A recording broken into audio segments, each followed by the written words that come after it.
March 21st, 2022, our bi-weekly cover crop check. We're just south of the Dodge County Fairgrounds on a healthy soil, healthy water grower participant. The snow's all gone. Within the last 2 weeks when they shot the video, we had frost in the ground and we had snow on the ground, not much, but we had some. Shortly after we shot the video, or that next day, we had rain that took care of the snow.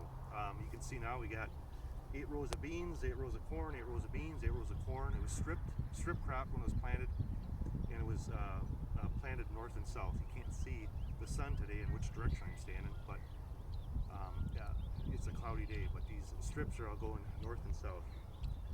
Cover crop wise, the first cover crop, which is clover that we still have alive, we're going to talk about that in a little bit. It's 41 weeks old, and the second cover crop planted 21 weeks ago is rye and oats, and some of that oats that was laying on top of the ground is coming back to life. So we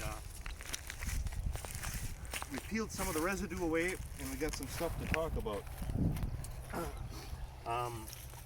When we got to all this residue on top, we just can't see these rows of rye. So this is all rye, and the rye is frostbit on the top, or it got cold. We do have some clover in this little spot that we peeled out. We actually have some oats that came to life. So within the last 2 weeks, this is an oat plant. You can see how big that seed is. Here's another oats plant that they came to life, or coming to life anyways, and here's another one. This has got a little bit of root system on here. So that oats that was planted last fall is going to grow. Now this oats was actually sitting on top of the ground. We saw that on a couple other videos that we shot, that the oats itself just didn't get into the ground. Well, maybe some did, but some on top. This stuff on top for sure is growing. One of the alfalfa plants we dug up, this is one from a little bit further away. These roots are down at least 7 inches. So the frost right now is still in the ground yet. I dug down real easily, 5 inches, 7 inches deep. So this is 7 inches. The roots themselves are 7 inches. There is nodules on these clover plants. It's probably hard to see, but there's nodules on these plants. So this is an alive one. This is maybe a clover plant. This is maybe a dead one or a dormant one. This has got some green tissue on there, just that maybe it's covered up by more residue or something. But this is how the clover plants looked throughout the whole winter. It's like freeze dried.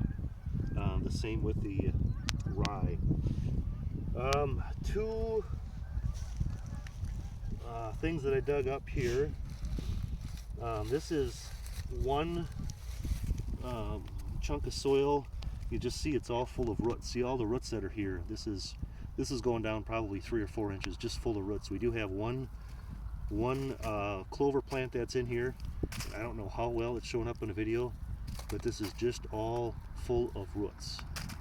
It's all full of roots. Here's another shovel full that I dug down. This is going down to the frost. We're going down probably 7 inches or so, and on the top, if you can see that, there is a row of rye on top, but on the bottom it's not like the roots themselves are in a row. These are all rye roots. So we'll shoot a video going down the corn rows, and you can see that there just isn't much growth going on above ground, but below ground there's just a lot of root growth that's going on.